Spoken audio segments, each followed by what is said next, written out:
दोस्तों नमस्कार। आप सभी को महाशिवरात्रि की हार्दिक शुभकामनाएं।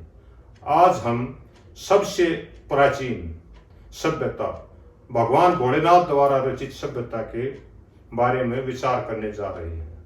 दोस्तों, एक ऐसी सभ्यता जो ना तो ब्रह्मा के मुख से पैदा हुई, ना ब्रह्मा की भुजाओं से पैदा हुई, ना ब्रह्मा के पेट से पैदा हुई और ना ही उसके पैरों से पैदा हुई। आज एक ऐसी सभ्यता के बारे में डिस्कस करने जा रहे हैं। यह सभ्यता के रचयिता हैं भगवान शिव, भगवान भोलेनाथ। आपने अक्सर सुना होगा, जब भी प्रलय आती है तो एक ही जगह मानवता बसती है और वो है हिमालय। हिमालय यानी कि कैलाश पर्वत, जहां भगवान शिव वास करते हैं। तो आज हम उसी सभ्यता की बात करने जा रहे हैं। यह सभ्यता भारत ही नहीं, पूरे एशिया में फैली थी। एक टाइम ऐसा था जब पूरे एशिया में सिर्फ आर्यन थे और यही आर्यन भगवान भोलेनाथ के वंशज हैं। भगवान भोलेनाथ जिसके गण माने जाते थे, गण कोई ये एक मिथ्या है कि उसके गण बैल थे, उसके गण सांप थे, उसके गण भूत प्रेत थे, ऐसा नहीं था। बल्कि ये कबीले थे जिनको अलग अलग सभ्यताओं में विभाजित किया गया था भगवान शिव के द्वारा। जैसे नंदीगण, नंदी एक प्रतीक था किसानों का। जो किसानों का समूह था वो नंदीगण में आते थे, नंदी उनका प्रतीक था। इसी तरह नागगण, नागगण में वनवासी लोग होते थे। इसी तरह था भूतगण, भूतगण में औषधीय कामों का काम करने वाले और ये कहूं शिक्षा देने वाले या वैद आदि आते थे। इस तरह अलग अलग आदमियों की अलग अलग सभ्यताएं थी, लेकिन किसी में ऊंच नीच की भावना नहीं थी। सभी बराबर थे। किसान भी उसी श्रेणी में आते थे, आदिवासी भी उसी श्रेणी में आते थे, दूसरे संभ्रांत लोग भी उसी श्रेणी में आते थे। यह सभ्यता बदस्तूर जारी रही तब तक।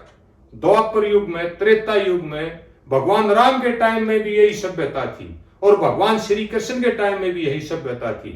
हां, इसका एक प्रभाव हुआ, कृष्ण के काल के दौरान ये आपस में लड़ने लगे। जैसे आपने सुना होगा, पांडु वो किसान गण था, जो नंदी गण था उससे संबंध रखते थे। जो आदिवासी थे, नागगण थे, उनमें आपस में टकराव होने लगा और उनकी लड़ाई होने लगी। उसी दौरान एक बाहरी सभ्यता ने आक्रमण किया और वो भी जैसे अंग्रेज आए थे इसी तरह वो भी आए थे। अगर आपने सुना हो समुद्र मंथन, समुद्र मंथन कोई समुद्र को नहीं मथा गया था, बल्कि समुद्र पार से एक प्रजाति आई थी और वो व्यापारी बनकर आई थी। अब आप कहते हैं समुद्र मंथन के दौरान लक्ष्मी मिली। लक्ष्मी क्या मिली? व्यापार आया और उससे काम बढ़ा। घोड़े मिले और गायें मिली। ये सब समुद्र से नहीं मिले, ये व्यापार के द्वारा मिले। उसमें विष भी निकला। ऐसा माना जाता है कि विष जो है भगवान भोलेनाथ ने ग्रहण किया, लेकिन वास्तविकता क्या थी, उससे बुराइयां भी आई और उन बुराइयों को रोकने के लिए भगवान भोलेनाथ ने अहम काम किया और उन्हें रोकने का प्रयास किया। उसका परिणाम यह हुआ, आज आहिस्ता आहिस्ता वो सभ्यता हमारी सभ्यता में घुलने लगी। जैसे द्वापर युग में, त्रेता युग में कौरव पांडवों की लड़ाई के बाद बुद्ध काल में, मुख्य रूप से बुद्ध काल में एक हमारी कमी भी थी। कमी क्या थी? जो वानप्रस्थ आश्रम था वो सिर्फ आर्यों में लिया जाता था, बाकी किसी में नहीं लिया जाता था। और हम उसकी पूजा करते थे जिसकी भगवान भोलेनाथ भी पूजा करते थे, यानी कि राम की।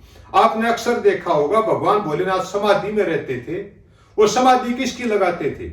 वो एकाकार भगवान की समाधि लगाते थे। वो समाधि लगाते थे निराकार भगवान की और उसी को आर्यन पूजते थे। भगवान भोलेनाथ भी पूजनीय है।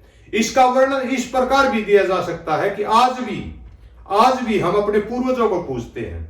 जैसे भगवान भोलेनाथ को पूजते हैं, हनुमान को पूजते हैं, भगवान राम को पूजते हैं, भगवान श्री कृष्ण को पूजते हैं। आज भी हम अपने खेड़े को पूजते हैं, अपने श्राद्ध करते हैं, हम अपने पूर्वजों को पूजते हैं और किसी को नहीं।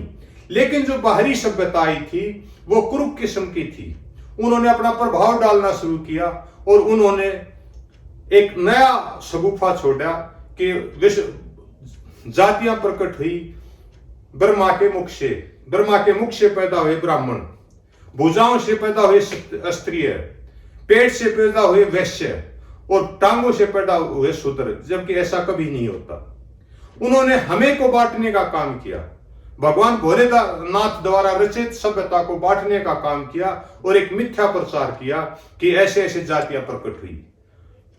दूसरी बात, उन्होंने लालच दिया कि अगर आप पूजा करोगे तुमको पुत्र प्राप्त होगा, पूजा करोगे धन प्राप्त होगा, जबकि हमारे आर्यंस में ऐसा कुछ नहीं था।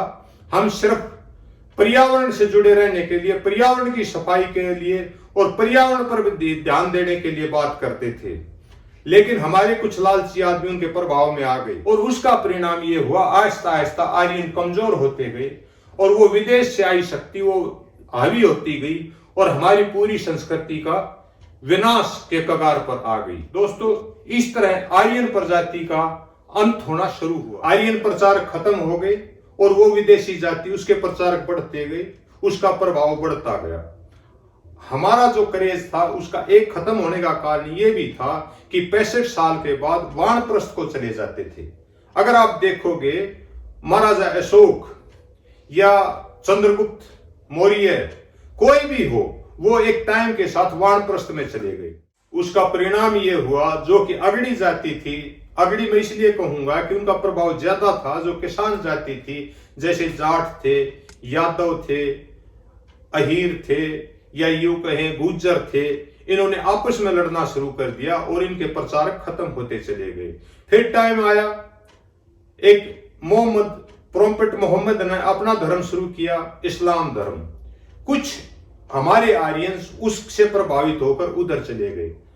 उसके बाद महाराजा रणजीत सिंह जिन्होंने सिख धर्म की स्थापना की, उसमें भी कुछ आर्यंस उस तरफ गए, जिसका परिणाम स्वरूप डिवाइड होने शुरू हो गए, अलग अलग पार्ट्स में बट गए।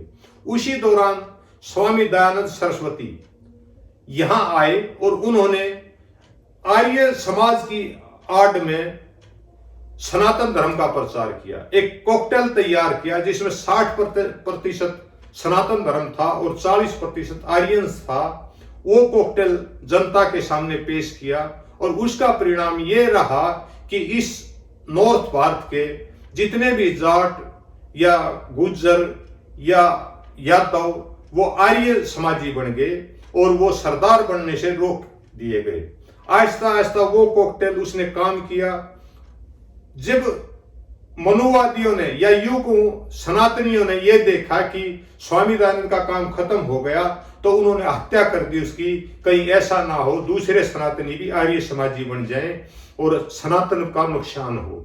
इसलिए स्वामी दयानंद का अंत कर दिया गया। इस तरह आहिस्ता आहिस्ता जो आर्यन सभ्यता थी वो उस दूसरों के प्रभाव में आकर खत्म होती चली गई और आज परिणाम ये है कि जो भोलेनाथ द्वारा बसाई गई सभ्यता थी वो खात्मे के कगार पे है और जो मिथ्या स्वरूप बनाई गई ब्रह्मा की वो थी, जो आर्य समाज को रोकने के लिए बनाई गई थी, जातियां बनाई गई थी, उनका प्रभाव बढ़ता चला गया और हमारा समाज टूटता चला गया।